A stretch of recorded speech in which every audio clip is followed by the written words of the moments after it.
Hey everybody, welcome to another edition of Box Seats. This is the show we talk about sports with comedians. Let's get them ready to bring them on. My man Howie Bell in the building. Howie, how you doing, sir? What up? What up? What up, though? What's going on, brother? Not man, just doing what I do. My That's right. man Maurice Smith also in the building. Mo, how you doing, sir? What's going on, fellas? All right. Yeah. And look like my man Jason Hayes in the building too. Jay, how you doing, sir? Hey, what up, fellas? I'm just made it. Yeah, you got here. You got here. We normally get ready to do the show. We talk about sports. I know we all are just reeling with the news of Malcolm Jamal Warner. I'm still trying to get through with that because that those are some of the when that show was on, those are some of my best years. You know what I mean? Like I loved life. You know what I mean? So Howie, what's your thought about hearing about that? How you feel? Man, I'm dead. Partly like everybody else, especially in our age group, man. A little devastated. You know what I'm saying? A little shocking, actually, because he was only 54 years old, man. Yeah. And so from what everybody hearing, it's a drowning, accidental. So Yeah. I don't know all the details and everything that coming out. I guess they're still coming out, but man, I met him before when he worked with Malcolm and Eddie. You know what I'm saying? The TV show when I was living in LA, bro. And Freeze Love, man, it's my guy, dog. I used to hang out with him a lot, and Eddie Griffin. But he's a good dude, man. From what I saw, and of course, as kids, man, we loved him to death, bro. One of my favorite episodes, man. Of course, y'all gonna agree, is when he had his sister make him a shirt. He wanted Gordon Gartrell. Yeah. Yeah. Got to be one of the favorite episodes by him. That one, and when he got his ear pierced, and his dad kept trying to look around and see if he had his ear pierced. He has some classic shows, man. Episodes on that show as an individual actor. So Yeah. very sad moment, man. You know what I'm He saying? did. Feel Yeah. sorry for his family, friends, and everybody associated with him, man. I'm grateful. Mo, how you feeling, Mo?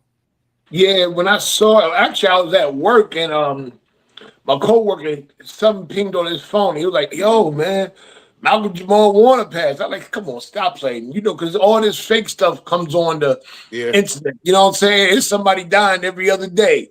Every other minute is somebody supposed to be dead or this. But then he was like, "Look, it's TMZ." I'm like, "Oh, damn." TMZ don't really put out, and now it's just sad, man. And it's like how we say was 54 years old, man. And the first thing that came to my mind was who's gonna start selling Gordon Gartrells? Yeah. You know what I'm saying? Who's gonna be? I need me a Gordon Gartrell. I think Anthony Mackie had one on in the interview, and the new generation was trying to clown him because they didn't know what the shirt was. Right. You know what I'm saying? He had it on. It was some show. I think it was an interview like Tonight Show or something like that. But yeah, I never met the man, but he's a big part of iconic Black history. Yeah, In television. television and film. You know what I'm saying? Like he's an icon in our television history. Jay, how you feeling? Hey, man, this one sting a little bit more than most of them. You know what I'm saying? Unlike Howie, I never met him, but I felt like I knew that brother. You know what I'm saying? Like the roles he played, and just the way he lived his life. Like you never heard about him in no dumb stuff, bro. Mm-hmm. You know what I'm saying? Like he went out of his way, to keep his wife and his daughter out the spotlight. He never mentioned them by name ever. You know what I'm saying? Because he wanted, his kid to just be normal. So he understands how important it is, to me, he was the consummate person on how to play the fame game. Because you couldn't be much more famous than that dude. Mm-hmm. And he's a normal, he was a normal cat. He wasn't chasing clicks. He wasn't trying to be out here to be seen. He just lived his life. So this one hurt, bro. I got to tell you. Yeah, it definitely did. Hey, you know what? I'll say one more thing, man. To that point, though, you know one thing about him? You never heard nothing bad about him either. You never Right. heard about him getting strung out on drugs. You never heard about him having no kind of rape case or kind of some kind of weird stuff going. You never heard that. That's unusual too for him to be in the business as long as he was as a child star to now, because he was still in the business. He was still doing stuff. So Right. that's amazing, man. He had a great track record, bro. He did. All right, so let's get ready to jump into obviously what we want to talk about with the days. And the biggest news that has to happen has to be today, Howie, is that Chris Paul signed with the Lakers, And for those of you who don't know, Chris Paul is now 40 years old. He signed with the Clippers. I said the Clippers. I said the Lakers. I meant the Clippers. I apologize. He signed with the Clippers. I was thinking about the Lakers because ultimately, the point I wanted to get to was he signed. He came back home. His family is in the is in LA. But Howie, my thought and my question was you is like the opportunity was there for him to sign with the Lakers. I guess Howie, what's your thoughts about him coming back to LA and then returning to the Clippers? How are you looking at it about this? I say this: the Clippers trying to load him up, huh? They got Bradley Beal too. We're gonna talk about that, but they trying to do something over there. The West is strong, man. You know what I'm saying? So I don't know if they're gonna make a strong run for the title, but they definitely put some pieces together, man. I ain't even mad at it. I ain't mad at this decision at all. Well, the question is now, is Chris Paul joining the Clippers the best Clippers team of his career since he's been in, that's the question right now. So yeah. And I got the roster, literally up here too. And now of course I can't find it because now I'm looking for it. But I'll find it in a second. He brings a lot. He brings a lot, man. Even though he's older, he brings a lot. You know what I'm saying? He brings that experience that, he got that fire. Maybe going back there to the Clippers, man. Maybe that's what he needs. In his career, man. And I'm telling you, they're stacking him up over there. I don't think that's a bad thing at all. And I guess the next question is, do you think he should have joined the Lakers because he was trying to get to the Lakers before? So, what are your take on that, Howie? I think he wanted to be in LA. Period. So, you know what I'm saying. Period. I just think he just wanted to be in LA. Okay. I don't think it really mattered, to be honest. Mo, give me your thought process, Mo. Number one, what's your thought on Chris Paul signing with the Clippers? And number two, is this the best Clippers team of his career? Best Clipper team of his career? I don't know. We haven't really seen what this Clipper team can do compared to the team that he was on. I mean, on paper, it probably is on paper. It probably is. I mean, what you got? Kawhi Leonard, you got Mr. Beard over there, and then you got the center Zubac. This might be, you got Bradley Beal going over there. But to me, the Clippers are keep making non-needle moving moves. Mm-hmm. Like Chris Paul doesn't move the needle for them to get closer to a championship. Bradley Beal doesn't move the needle that much closer for them to get a championship. I mean, it looked good, it sound good, but it's a non-needle moving move.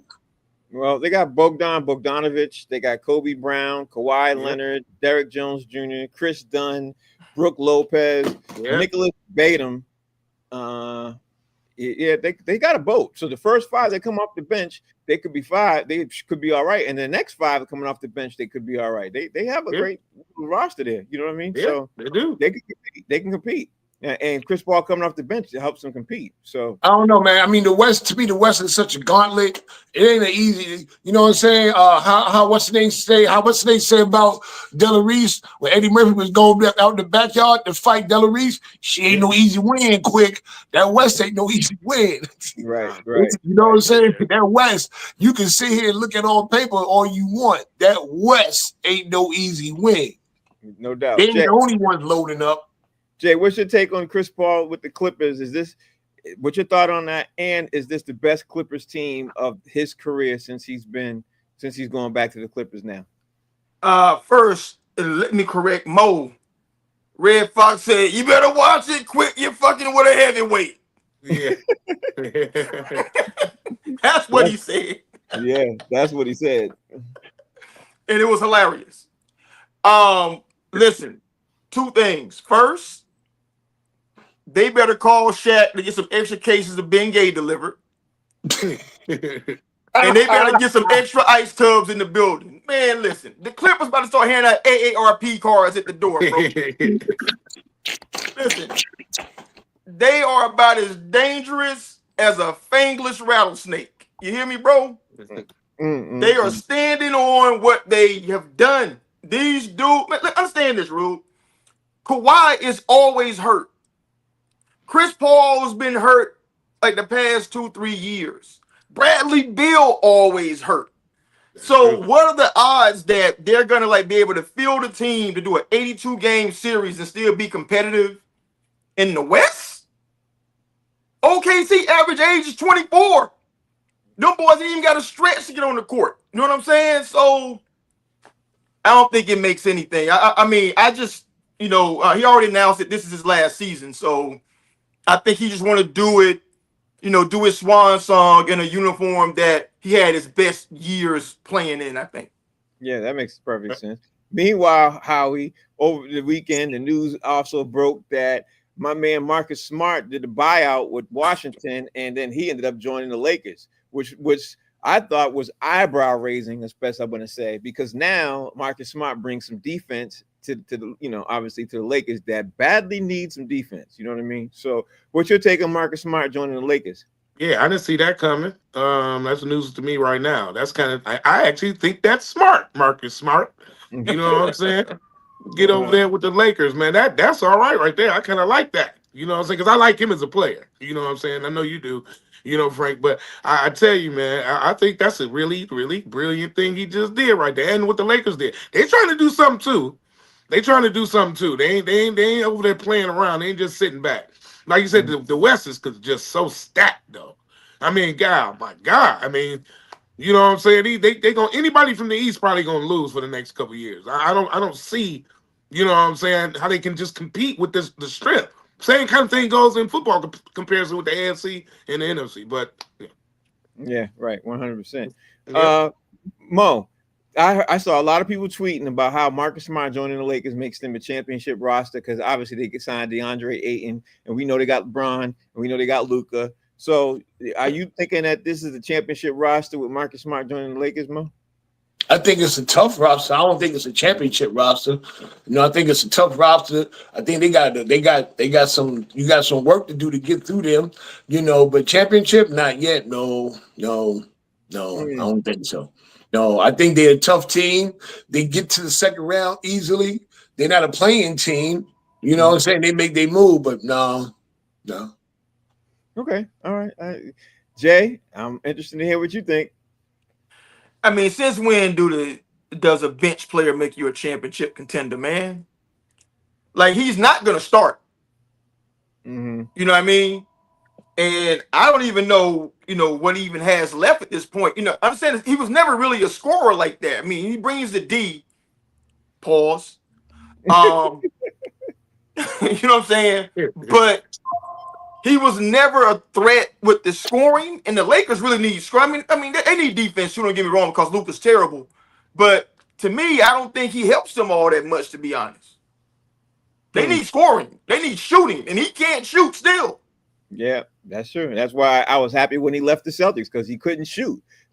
Honestly, to be fair, I think he's the reason why the Celtics lost to Golden State, because he kept shooting the ball and he can't shoot. He's trying to prove to the world that he cannot can shoot, man, and he can't shoot. All right, and continue on to move the ball. My move obviously rolling on. I saw an interesting story today, Howie. And it basically is Micah Parsons retweeted the criticism of Jerry Jones. And here is basically what happened. This guy named Ari Melrov tweeted that Cowboys owner Jerry Jones randomly takes shots at Micah Parsons, saying even if they sign him, it doesn't mean that they'll have him because he was hurt 6 games last year, referring to the fact that he's always hurt. The JJ Watt retweets it and says, anytime you can publicly take a dig at your star quarterback and your star pass rusher simultaneously right before the season starts, you got to just take it. Micah Parsons retweets that. What's your take on hearing all of that? Because, obviously Jerry Jones is the owner of the Cowboys. Didn't he also hint around to him retiring or stepping down? Yep. He hinted around, but, he didn't say it. So, well, that's what he need to do. Just leave, man. He got the same thing going on with him like Trump and Biden. He's losing it, bro. This dude don't know. How are you talking about the best defensive guy you have taking digs at him because he always hurting this and that, man? Dude, listen, bro. That ain't bringing nobody's self-esteem up. That ain't helping nobody. That's not motivative, nothing, bro. You know what I'm saying? You losing it, man. Retire, bro. Leave. You know what I'm saying? Howie, you could say Micah Parsons is the best in the league at his position. You could literally say that. You could make a very strong case for that. Yeah. So why would you attack him? That's crazy, man. This dude is crazy, bro. Yeah, I thought the same thing. Mo, you a Giants fan? I know you enjoyed the look on your face. I know Mo torn up about this, bro. Right. I know Mo. I can see the pain. You see the pain in Mo's face. I can see the pain on his face, bro. He is so upset. Dallas is Where's your boy? Where's my boy? What's his name? That was on the show the other day. Mark Howard. Oh, God, he needs to be on here now. Oh, yes, he does. Yeah, Mark, if you watch this, if you get this clip, man, listen, everything. He's a Cowboys fan. Yeah, he is from DC. You know what? Sometimes you don't have to do anything. All you got to do is just sit back and let a person be who they are. And they will just self-destruct at any given moment. Some people in their whole career, whether it be acting, rapping, professional sports owner, GM, whatever, they learn how to self-destruct. Jerry Jones, Jim Dolan, they learn how to just self-destruct. You just let them be themselves. You know what I'm saying? Like, it's like if there's no chaos, or there was no chaos or confusion going on in Dallas, and that pissed Jerry off. It was too smooth for him. Let me create something. You know what I'm saying? He is comfortable being uncomfortable. Yeah, that's a great way of saying it. That's a great. It might be it too. That might be it. Jay, what's your take on Micah Parsons retweeting criticism of Jerry Jones literally the week of training camp? I think Michael just saying, you can say what you want. You still can raise my money. I don't give a damn what you talking about. Ain't gonna be no discount. Ain't gonna be nothing. And, and if you want to release me, I'm gonna go get it somewhere else and beat your head in for another team. So Micah ain't tripping, bro. I mean, like Jerry. Let me tell you something, man. Jerry Jones is about one senile moment from calling some dudes some N-words and reminding them of a day when they could be on the plantation. You know what I'm saying? Mm-hmm. He's this close, bro. I mean, I wouldn't be surprised if it happened early 2026. He's like, forget it, right? Mm-hmm. But this is what he always does, man. Like he overpaid for Dak when he could have signed him early. He overpaid for CeeDee Lamb when he could have signed him early. He could have signed Micah 2 years ago at the other rate. And then to talk about he was hurt. Even when he was hurt, he had 10.5 sacks last year, bro. Mm-hmm. So his off year is still double-digit sacks. So that's not even like a flex for you, to be honest, because you say, okay, he missed 6 games and he still had 11 sacks. Pay him. Well, I will say this. I think you hit the nail on the top of the head with that one. I was waiting for you to get to one more extra point, and none of you all said this extra point. Here's the crazy thing. Dallas Cowboys is looking into going into one of their most positive seasons this year because of the additional signings they did and everything else. And Jerry Jones did not mince words and now is trying to destroy the team going in. We all know the Cowboys have not had a positive year in a couple of years. But the way they I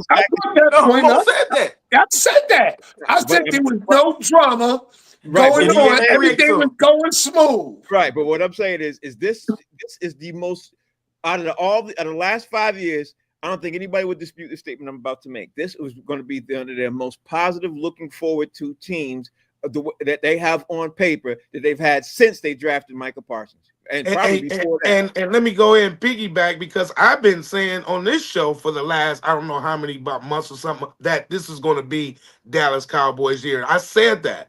Yeah, I'm on record saying that. Yeah, you are. You definitely are. But now, I don't know if you want to peel that back now, because it looked like they're getting ready to have disruption in the shit. Like I said, you never know what happens. Hey, what's that song? What's that song they all came out with together back? Oh, self-destruction. Yeah, man. Self-destruction. Yeah, understand this though, man. This is Jerry Jones didn't want to pay Emmitt Smith. So they lost the first 2 games of the season. Yep. And they won a Super Bowl that year. So this is what he's been doing even before he was senile. So I just think Jerry Jones got a problem with handing checks over to black dudes. It might be, but when he handed that check over to Emmitt Smith, it was the last time they won a Super Bowl. So you think he was wrong? He got to feel like you put a gun to his head and took it. Yeah. All right, Howie. I got another story that I don't know if you heard this one either. The Cincinnati Bengals are the only team out of all the teams that drafted all the NFL, rookies and everything else. They're the only team that did not sign their rookie because they're having issues with some words in the contract. Looks like contract situation between the team and Shamar Stewart is boiling over as the team annual media luncheon happened yesterday, and the Browns' loan media availability each year said it was foolish, that the team owner said it was foolishness that the team and Stewart have not been able to sign the contract. Stewart was the 17th overall pick in this year's draft that just happened. And like I said, is the lone first round selection, has yet to sign with the respective club. A lot of foolishness going on over there, man. Bengals are off to a spectacular. What's his position? Defensive end. Okay. Say it again. Defensive end. Yeah. So, what's your take on this, bro? Do you think it's management doing something, ownership trying to put in some extra words and we're not hearing about? I mean, listen, I don't want to put words in your mouth. What's your take on this, Howie? Well, first of all, I want to say this. The Bengals are the last team that need to be holding out on signing anybody on defense. Mm-hmm. That's the last team that need to be doing this, especially a 17th overall pick. They nuts, bro. Some of these people are, this is the old Jerry Jones move right here. You know what I'm saying? Same thing. It's just dumb. Sometimes these front offices can't get over their own arrogance. You know what I'm saying? And they don't want to come off the money, like Jay said. And so it's a combination of both, man. You know what I'm saying? Sometimes you got to get busy. This man coming in, everybody getting paid now. You got paid now. Especially these new cats coming in these sports, man. The money is different. The agents are going for it. It is what it is. 100%. Mo, what's your take? I was seeing this story earlier today when I was watching television. They were saying that the owner was saying, they asked the owner about it. I guess there was a meeting not too long ago, and they asked him about Trey Hendrickson, and they asked about him. They said, well, he's listening to the people he is paying to advise him. He don't agree with it, but that's what he's doing. And the young man is listening to the people who he has paid to advise him, and they're telling him don't sign it because of whatever wording that they can't get right in the contract. I don't know what the wording is. Hopefully they're advising him in the right way. That's all I'm looking at, or hoping for, rather, that he's being advised the right way and it's not some dumb move that turns into what we were saying, a Master P move all of a sudden. That's all. I hope he's being advised well. It ain't Jay, that. No. He's being advised well, right? So we all know that Mike Brown is notoriously the cheapest NFL owner ever, right? Mm-hmm. Like, this dude is not wanting to pay a dude that led the NFL in sacks last year when his defense was terrible. Now, put that in perspective, right? So they draft this dude and they put terminology in his contract that if he signs that contract, that if he does anything, right, that they deem, not within team guidelines or whatever, not only can they go after like, the current year money, like fine him and stuff, they can go after all his money, like any dime that they ever gave him. That's crazy. And the reason why he's unsigned is because no other NFL team has that language in their rookie contracts. Mm-hmm. And they out here, making it seem like, oh, no, he holding out for more money. He ain't doing this. He listened to his advisors. That's why he pay him, bro. Right. Because they saying, look, if you sign this, man, if you get a speeding ticket, or a DUI, to get you fined, they can go after your bread. And not just fine you, but get everything. So, no, man, don't sign that contract. Go back and make it work someplace else. Well said, bro. Well said, because that's exactly what they're doing. Now, here's another story that popped up over the weekend before we jump into that top five. I'm interested in jumping to that real fast. I meant to talk about it Friday, and then over the weekend, it even escalated a little bit more. The WNBA has been going back and forth, Howie, with their union and everything else. And as of Thursday or Friday, they were looking like they're on strike. Now, the WNBA is headed for, definitely they're going to strike with the union. Look like they're headed for that. The owners are kicking back saying, listen, we ain't made a dime since since this thing has come up, even though the sport is getting more popular. Meanwhile, the players want and demanding more money. The owners are saying we're losing anywhere between $40 or $50 million a year. So, and it's never, WNBA has never turned a profit since its inception. And meanwhile, you got the players who are the workers demanding higher pay. Where you sit at on this, Howie? Yeah, that's tough. They had a crossroads with the WNBA because they are definitely getting more popular, and it ain't stopping. And I think the players see that. I think they see that where this is going, man. You know what I'm saying? This sport is picking up. They got four expansion teams, I believe, that they're just starting coming up. So, and one of them being back in Detroit. So they got some money somewhere. Now, they might not be turning a profit, but they're doing enough to keep this train rolling where it's unstoppable at this point. So, with that being said, hey, you know what I'm saying? I heard Angel Reese talk about this. I think I heard Brittany Griner mention this as well. And I think going for it. These girls like, nah, if we need to strike, we need to strike. We striking. We out. I ain't mad at them. Get y'all money, ladies. I'm not mad at them either, but I really don't think they got a strong thing to stand on just yet. I really don't think they got a plank. You know how usually sometimes the workers have a really strong foundation to stand on. Zero leverage, bro. Yeah, no leverage. I don't think they have any leverage. I don't think they have any at all. I think the owner, this is me. I think the owners can wrap this whole thing up and be like, you know what?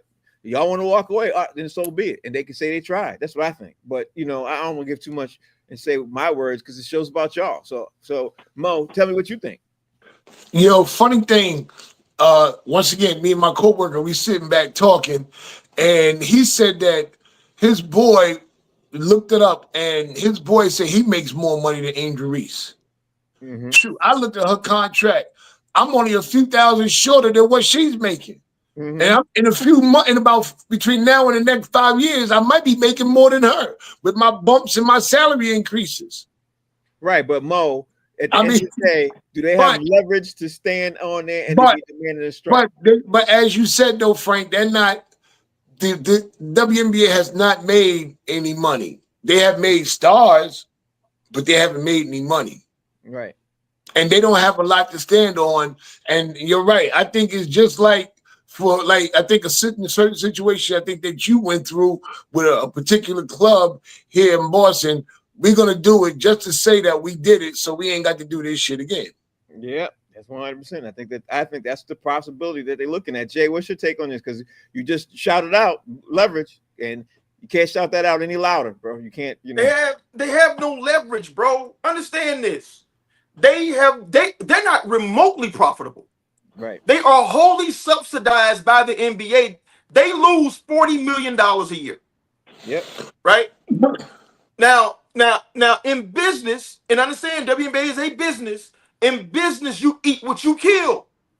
And the reason why, you see Bron them sign $50 million a year, whatever, because they got hundreds of billions of dollars in contracts and other things where they're making money. Right? Now, I say this with no shade, bro. If they set out the whole season, who would notice? What in the sports world would be disrupted? You know what I'm saying? Right. If they say I ain't playing, who's gonna rip? Dude, I have not seen a WNBA game this year, and I support them. You know what I'm saying? I mean, I have not seen a game this year.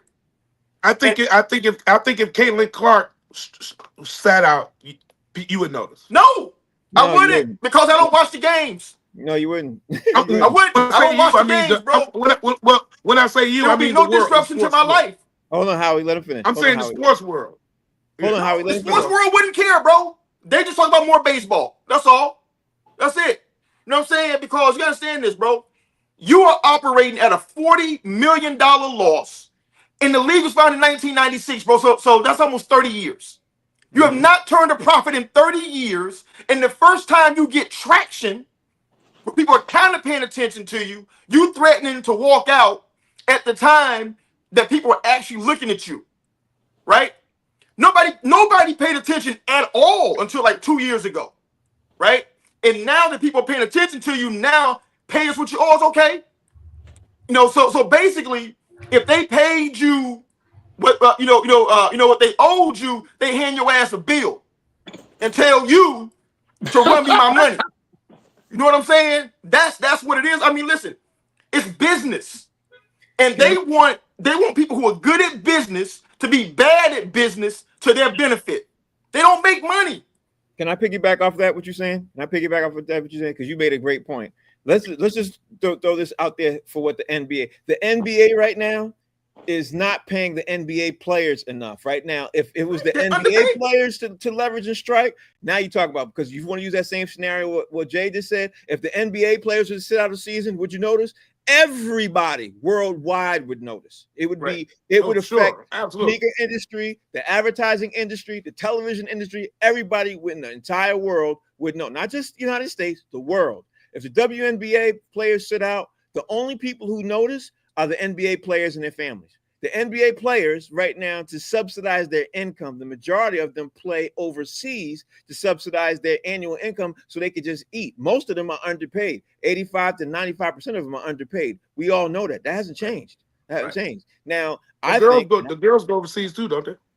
That's what I'm saying. The girls go overseas for their pay. That's what I'm saying. Yeah. Now, if it was me, I would be instructing them as the players union president. I'd be instructing them saying, listen, we need to sit out until the expansion happens, because the expansion could make us get a little bit more profitable after we get this expansion, and then circle back. You don't want to come in right now when you got 3 or 4 hot players. You want to sit down and talk to them when you got 20 hot players. You know what I mean? That's what you want to do. And honestly, and I'm gonna leave it at this, the NBA laid out the brickwork on how and when to strike. All you have to do is follow that. All you gotta do is follow that. It's laid out there. You want to look at the NBA when they struck the first time, the first big one when Magic and Bird hit there, because Magic and Bird, they struck that year. Y'all remember it? If y'all remember, y'all are old enough to remember this. Their TV was on play to delay. You know what I mean? They had a strike to be on regular TV, and because they saw the price increase. Y'all ain't got the leverage, man. Jay just said it. Y'all ain't got the leverage. Frank, real quick. I mean, do they have no leverage, bro? Most of the, for lack of a better term, the NIL, name, image, and likeness deals that they have, like the commercials and all this stuff they get that because they play in the WNBA. Right. Like if they're playing in Russia or they're playing in Portugal, U.S. markets ain't checking for them like that because they're not in the U.S. playing sports. No, so I don't even understand who's advising them on this, because dude, you've been around since 1996. You were yet to turn a profit. You were wholly subsidized by the NBA itself. And you said, I mean, don't get me wrong. You just make more money. Don't get me wrong. I'm with you. But the money ain't there if your business losing money every year. There is no business that's handing out raises when they losing money every year, bro. It's asinine. And I just want to say this. As a stadium worker, the people who will be affected the most would be those that work. Imagine the people that work in that stadium in Indiana.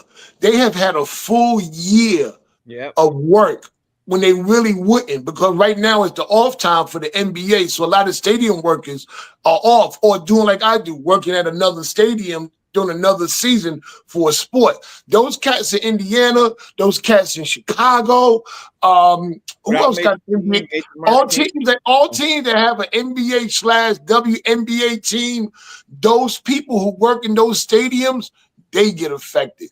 Those restaurants that surround the stadium that people go to before they go inside the game, they get affected. So the people who count the money, who spend the money, who write the check, they won't be affected. The people who sit back and rely on that game, even though it's not a big market, that's somebody's paycheck right there. Y'all ever sit down and sit there? Great point. Y'all ever sit there and look at stuff on television or something, and you say, "Who the hell's making these decisions?" And you ever get stumped? This is one of the moments when I saw this over the weekend. I've been watching that. I've been sitting there saying, I mean, I ain't got no master's degree. I don't have no engineering degree. I don't have no kind of major, but why can't some people see this? And then I sit there and say, maybe there's something I'm missing. And then when I dive in, it really isn't. It's about greed. You know what I mean? Ultimately, it's about greed or potential greed. Then I say, okay, I see what it is. Because it's always something we're never going to know. Yeah. So yeah, this is a business and absolutely business, but it's things behind the scenes and decisions being made for different reasons, and we don't know the motivation behind them, nor do we know the longevity we behind do. some of these things. Yes, we do, Howie. We know the No. motivation behind these decisions. Making Yeah. money. Well, Yeah. yeah. Well, that's obvious. But I'm And the saying quote- so however they make it happen. And the quote Bushwick Bill, if it don't make dollars, it don't make sense. Yeah, Right? That's what it's all about. That's You know right. what I'm saying? So here we are, and they're So maybe trying them to people know something. leverage Maybe they know something we don't know. Is what I'm saying. Maybe they know something that's about to happen. I don't know. $40 million loss, bro. That's Nah. terrible. Yeah, it's not Yeah. too much. You don't know. That's terrible. All right, so Howie, now it's time to jump in our top 5, man. So you're going to be up first, Howie. I hope you got your stuff ready, brother. Get ready to get it ready. Here you go, Howie. The top 5 teams in the NBA. Since we talk about the NBA and WNBA, let's jump back into the NBA. Top 5 teams in the NBA that should trade their stars, and they are who the NBA teams who you think should trade their stars, and who are the teams and who are the stars. Well, I'm gonna start with the Bulls, man. Zach LaVine. Mm-hmm. You know what I'm saying? Get rid of him. You know what I'm saying? Get rid of him, man. You know what I'm saying? His contract is too huge, bro. That's why they ain't doing nothing, man. That's why they can't add nobody. I'll start with him. You know what I'm saying? Nowhere fast, brother. Okay, give me 4 more. I'm gonna say Anthony Simmons. Trailblazers. You know what I'm saying? I'm gonna say that. Anthony Simmons is on the Celtics now, bro. Well, he got traded. So that was one of my guys that wanted to be traded. So magic happened. He got traded to the Celtics. He did. They heard you, Howard. They heard you. Yeah, They heard. Just like that. Just like that. Trae Young. Okay. Yeah. Trae Young. He need to go up out of there, man. He ain't doing that with the Hawks, man. They man, gotta go, bro. Go somewhere. Maybe the Lakers. They need some scoring, don't they? Not him. Not him. They can have him and Luka not guarding. Yeah. They can't have both backcourt. And he's 5'11". Yeah. Why don't they go ahead and Suns go ahead and get rid of Devin Booker? Okay. What they own on him for now? Well, he the only star there. But they ain't gonna have nothing left. Yeah, he the only star. They gotta sell tickets. Hey man, listen. Hey, let him go, man. Let him go. You know what I'm saying? Phoenix Gorilla ain't gonna be enough, Howard. Give me one more, Howie. Give me one more. Oh, the obvious, man. Giannis. Oh. Okay. So that's Giannis. Okay. Giannis that's the number 1 person that need to be traded. I think we all got that on our list. Yeah. That was 5 right there. Okay. I like your 5. Actually, I like your 4, Howie, because one of them was My 4, yeah. It was so fast. You know, you said it was so fast it happened. Give me a 5, Mo. Give me a 5. All right. New Orleans need to get rid of Zion. They need a new start, and he needs a new start too. They both need a start somewhere different from each other. Get rid of them. This one here, this is not a trade. This is a straight fire. Like Philly needs a fire Embiid. Like give him this pink slip. Whatever you do to get rid of a player, he needs to be gone. He don't even need to be in the NBA at all. Don't no other team need to pick him up. He needs to be barred Mo, from playing basketball. Pick him up for 5 games. Some team will pick him up for 5 games, 5 to 10 games. Yeah, maybe he can go to the big 3 down with. You just beat me to it. I was just about to say the big 3. He ain't got to play back to backs down there. Just weekends. Yeah. Denver need to go ahead and trade Joker because if they don't win the championship this year, he ain't coming back. Yeah. They about to get rid of him now. Get what you can for him because he's walking. He already said he out. He giving y'all one more chance. The Celtics, either Brown or Tatum. You smoking. I'm sorry, I didn't mean to interrupt. And he is. Yeah. I do. Can't wait till the show is over. I'm sitting here looking at the ticket now. I got 20 minutes. Yes, sir. Yeah, I think I need to get rid of because you know what? They ain't gonna get light in the bottle again with those two. It's done. It's over. It's a wrap. And my last one, Sacramento Kings, baby. Get rid of Sabonis. He closed that book real. He does. I like when he does that. Close that book. Bam. He made his point. Sabonis. Get rid of Sabonis. Yeah. Jay, give me your 5 in overlaps. Hey, all 5 of mine are overlaps, between Howie and Mo. I got Joker. Like he already turned down the extension, so he already telling you, man, you on the clock, so you may as well trade him while you can get something for him. Yeah. Yeah. He said, I don't want your money. So I'm gonna go with Milwaukee for sure with Giannis. Yeah. Like Giannis is loyal to a fault, but he also is competitive and he wants to win. And even he's gonna run out of patience, with being stuck there. So they may as well trade him while they can get something for him, rather than lose him for nothing. Number 4, New Orleans Pelicans, Zion Williams. Mm-hmm. Too many Popeyes and too many thick women running around New Orleans, bro. He can't be focused down there. You gotta take him somewhere else, man. He ain't never. Hey Mo, he ain't never gonna be right down there, man. Too many Popeyes. Too much of the things he can't say no to. Too much. Number 3, Joel Embiid. You know what I'm saying? Because it would be to his benefit and theirs. Because I think they could get something for him that can help their organization. And maybe he can go to a team that won't need him to play heavy minutes like that. Where he can be like more of like a second or a third option versus, where he is in Philly having to be, carry all the load. And number 1, like Mo, Boston Celtics, bro. Listen, y'all ain't winning no more with them 2 boys, man. That's $500 million in payroll. Let Tatum go or let Brown go and get something for either one that you can move. Because I don't think either one of them are generational players. Mm-hmm. Okay. I can't begin to tell y'all how much y'all just pissed me off, but I'm gonna let y'all. Oh boy. I tell y'all how much We're gonna get light skin up out of there or dark skin up out of there, whichever one you want to go. Yeah. Salt or pepper. Yeah. Salt or the pepper. Howie, give me your top 5 reasons that teams should trade Ja Morant out of Memphis, or should they keep him? Or give me 5 reasons why they should keep him. Well, I say this. I don't know what kind of championship window is left. You know what I'm saying, for Ja Morant in Memphis. Mm-hmm. So maybe he need to be out of there because of that. Maybe he need to go somewhere like a team that's competitive or doing really good. You know what I'm saying? That's ready for a team like him, or like we talking about, he's a scorer too. So maybe he can go somewhere where they need that. But I don't know. He's another guy that's injury prone. So, I don't think he played that many games last year. You know what I'm saying? I think that the last 3 seasons he's been kind of, hurt. So I don't know. You know what I'm saying? Maybe he should get up out of there because he gets injured all the time. Maybe he should get rid of him because of that. Or maybe he should leave on his personal reasons and say, hey, I want to go somewhere that's competitive. He could also go somewhere just to change this whole image, because his image in Memphis is like he one of the dudes that's from Memphis. Like a straight up Orange Mound cat. You know what I'm saying? He's from Orange Mound. Yeah, you know what I'm saying? I mean, this game, how many times he got the pistol caught or brandishing it, camera or whatnot and different things. Maybe he need a fresh start somewhere. You know what I'm saying? So he can get up out of that. But I can say this on the flip side.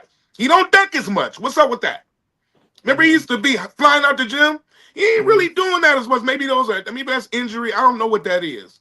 So maybe, just maybe, him leaving there might be the best thing to happen to him. You know what I'm saying?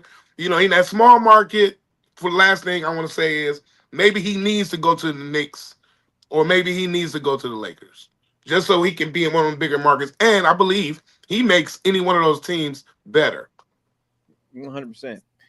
Mo, give me your top 5 reasons that you should, that. Well, I got the question. I read the question of the top 5 reasons why he should demand a trade out of Memphis. Yeah, that's what I had. So that's how I answered it. Go ahead. You know what I'm saying? Because number 5 was he just stays in trouble in Memphis. He need to get out of Memphis because he always into something, man. I know they say no matter the way you go, there you are, but sometimes you need things ain't going right over there. You might need to change the scenery. Number 4, Memphis ain't showing no progress. Have they made it? Have they even made it to the first round? They've been a play-in team. How long? Oh no, they made it to the first No, round. no, they went deep one year. Last 2 seasons ago. 1 year, about three seasons ago. Yeah. Right, 3 seasons ago. And ever since then, they ain't been that great. When they got rid of Brooks, they started going the other way. Brooks and the other guy. Maybe he should demand a trade to New Orleans so he can learn how to become a professional from Joe Dumars. That's a good one. I think Joe bad, Dumars, bro. Is it bad for him too? Too many things. I'm saying, but he's going in under Joe Dumars. Like, he's not just becoming a Pelican. He's becoming an athlete. He's becoming a professional. He's becoming a man. He's learning what Joe Dumars knows, and that has carried him throughout his, I don't know how many decades in the NBA. That's what I'm talking about. I'm not talking about he just go to New Orleans and they just let his ass loose. No. No. I'm saying, no. It ain't like the pit bull in the project. Say, who dog is that? No. Yeah, New Orleans is a tough city though, too, man. Yeah, it's tough, but I think Joe Dumars is tougher. Okay. That's just my personal opinion. They didn't bring that man into New Orleans by mistake. Right. To get things going right. That's just my personal opinion. That's all. Keep going. He needs a man to trade because there's something in the barbecue out there making them motherfuckers lose their mind. Look at the Memphis track record. Elvis, 3-6 Mafia, they ain't rap too tight. The biggest name coming out of there other than that is Project Pat. Something's in the barbecue out there. Something's in the barbecue out there that making them lose their mind. That's it. That's all. I don't have no more. It's something in the barbecue. Okay, something about Eddie. That's it. There it is. And close the book. Okay, so top 5 reasons Ja Morant should demand a trade out of Memphis. Jay, what you got? How we know this chicken heads? It's that Project Pat, baby. Yes, sir. Chicken head. What? So number 1, I'm gonna say one reason that he might want out would be they fired the coach that he liked, and he might not like the new guy, and he might want to get up out of there because he don't like what they're doing. Number 4, you know, he might really want to win a championship, and he might not feel like the dudes on his team ain't good enough to get him there. You know what I'm saying? So he might ask out on that. Number 3, Memphis might not want to give him a max deal. Like, you know, he ain't trying to leave no money on the table. You know, he might want to max this, say, nah, we don't want to do that. So he might want to say, well, trade me so I can go somewhere to get that money. Because at the end of the day, it's about that cheese. Right? Number 2, he may want to expand his business opportunities in a bigger market. He's a marketable dude. Memphis is a small market city in the middle. No, it's not close to anything, really. So he might want to be in LA or Chicago or New York or someplace like that, you know, to like make his off the court things more lucrative. But given how he's behaved, you know, he might feel like Memphis ain't dangerous enough for him. You know what I'm saying? He might want to get traded, you know, to like the Middle East or, you know, Russia or somewhere, you know, where they're doing for real shooting. You know what I'm saying? That could be it too. So Jay, if Ja Morant's gonna get traded right now, what team would you like to see him on? You did what now? If Ja Morant's gonna get ready to get traded right now, what team would you like to see him on? He honestly needs a team like the Miami Heat. I'm here to say the same where thing. it's really structured. You know what I'm saying? It's an exciting city, so he can kind of do stuff. But the ownership and Pat Riley, they ain't gonna let him be out there doing, you know, stuff. Yeah, and Lonzo Mourning will be on his behind. Yeah, he's chaperone everywhere he go. Howie? If he was to get traded right now, where would you like to see him go? I like that pick right there. What Jay just said, Miami Heat, man. I like that because of the structure and you know the experience with them guys down there and the way they roll. Yeah, dog, they get them right. They get them together. Okay, you know what I'm saying? I think that'd be good. And it's a big market too. Yeah, it is a big market. I like the Heat pick, but I still like my pick with going down there with Joe Dumars. I think Okay. Joe Dumars could take that young man and turn him into a professional. I mean, we ain't got no question about his athletic ability. Right. It's just the mental state. Right. Right. But, All right, so Frank, but also honorable mention. I mean, if it's not Miami, San Antonio. yeah. Not only is it structured, it ain't shit to do in San Antonio, bro. Yeah. And I he mean, ain't nothing done but stay in the house. Yeah. oh, so many churros you can eat, bro. Yeah. Man, they got more guns in San Antonio than they do in Memphis. Yeah, but you can be shooting at nothing though. Ain't That's nothing else out Texas. there. You could be That's outside. Texas. They keep a gun. Okay, so Chris Paul came to the Clippers. I had this question ready to go already for the Bradley Beal signing with the Clippers. So let's do this one now, and tomorrow we're gonna do the same question tomorrow with Chris Paul. So right now, let's do the top 5 reasons why the Clippers signing Bradley Beal will or will not work. Howie Bell, give me your 5. I'm gonna tell you why we'll work first off the top. That's scoring, man. There we go again talking about scoring, bro. Bill, man, coming in, bro, adds to that. You know what I'm saying? Over there with Kawhi and those boys, Chris Paul coming in off the bench, these other guys. I think that the scoring depth increases with him. Number one. Then you got the playoff experience. You know what I'm saying? They bring it straight up playoff experience right with him. You know, he coming in there, boom, immediately fitting in. You know what I'm saying? So I think I love it, actually. Number 3, I'm gonna say, you know, him coming there is as far as why will not work.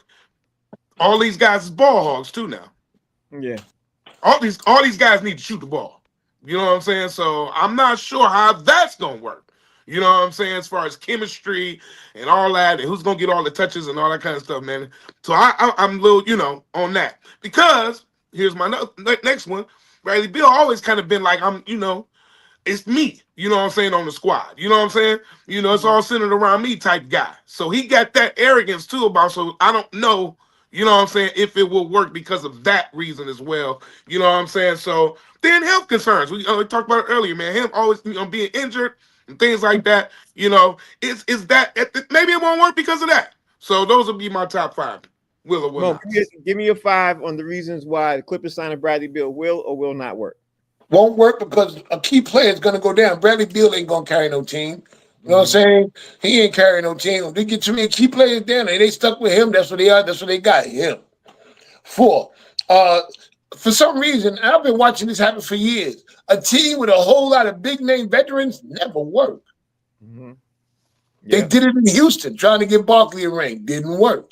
They did it about 2 years ago. Remember in LA? Twice they did it with LA. I remember they had Karl Malone, Gary Payton one time. They had all these names on the Lakers. Didn't work. Then they did it again.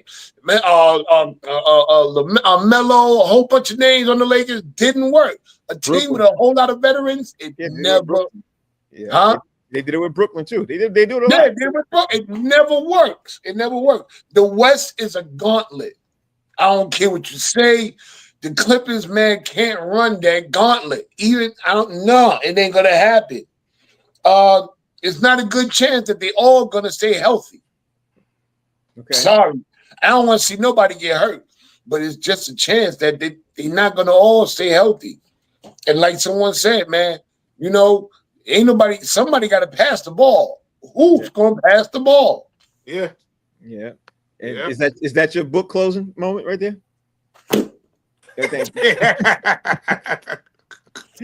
Jay, give me your 5 reasons on why the Clippers signing Bradley Beal will or will not work.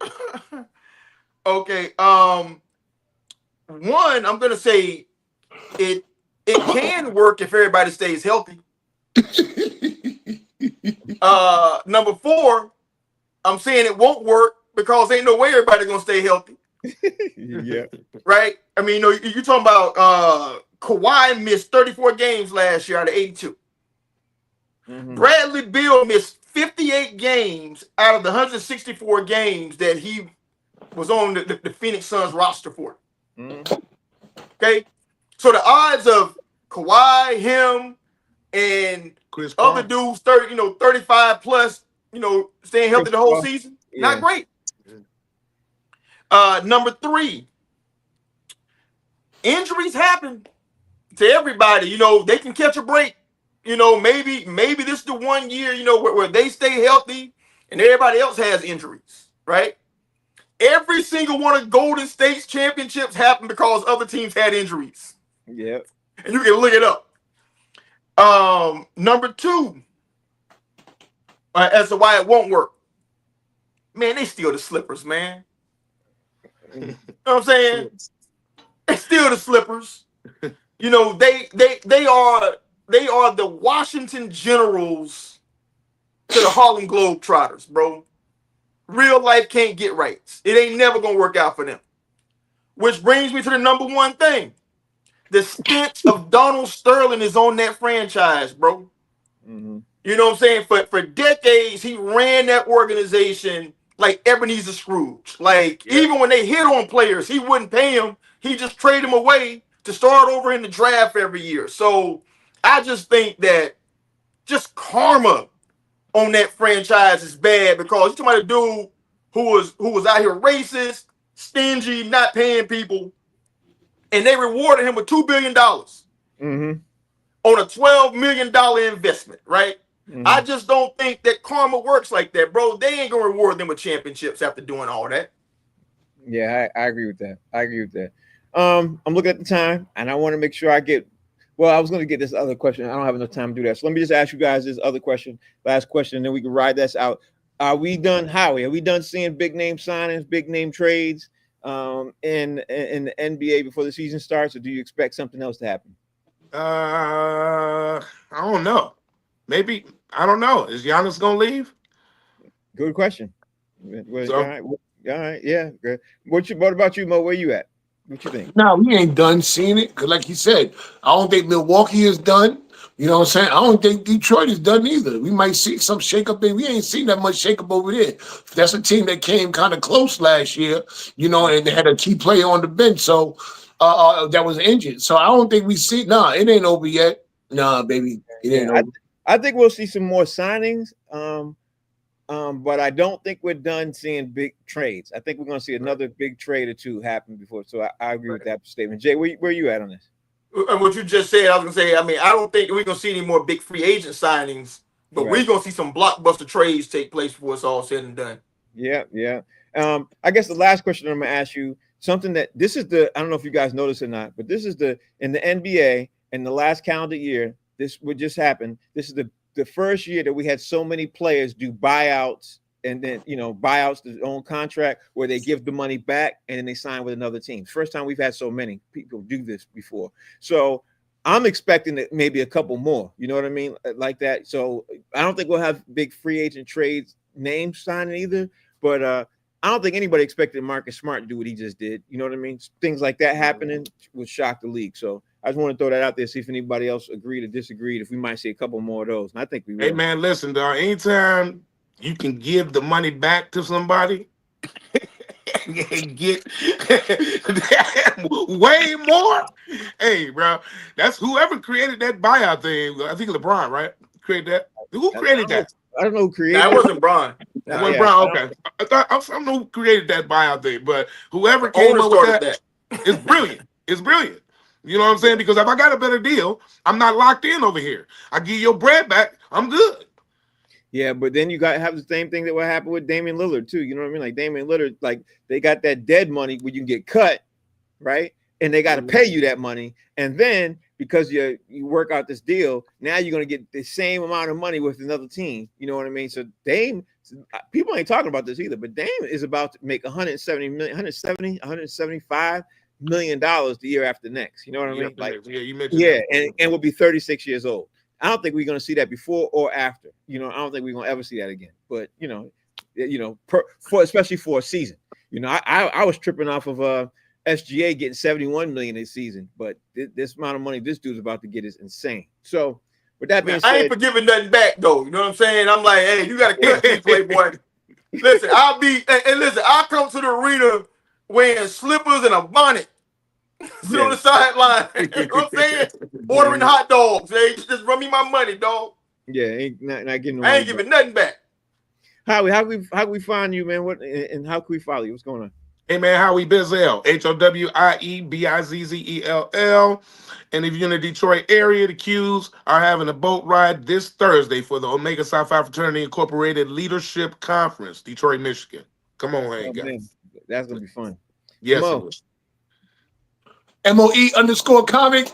I did not advance down at the last comic standing. I didn't make it to the next round, but I won $223.16 on the slot machine. I don't even give a damn about that casino contest. I got a career. My friends are headliners. I'm cool.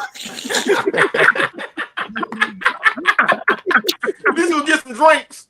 This is Right. something to do. This Right. is, I got friends that are headliners in multiple states: New York, man. Atlanta, Detroit, LA.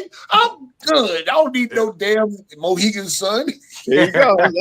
That's the positive way of looking at it, Jay. How can we follow you, bro? Hey, you can follow me at JD Hayes over at Fanbase. And Mo, I've learned in life, anytime you go for something, that you think you want and you don't get it, just say thank you because it wasn't yours, brother. It's something That's better. right. There That's it is. right. All right, y'all. We're gonna be back tomorrow on Box Seats, another edition. It's a show that we do every Monday through Friday from 5 to 6 p.m. where we talk with sports with comedians. We're supposed to have a guest or two this week. We'll see if that happens. I don't want to say names because you all know what happens, scheduling conflict and all that other stuff. And then they might get mad because their team loses or something. Something happens. Something happens. Anyway, thank you all for watching. Thank you all for sharing. Thank you for obviously telling your friends and friends and friends and friends. We appreciate all that. We'll see y'all tomorrow. Peace.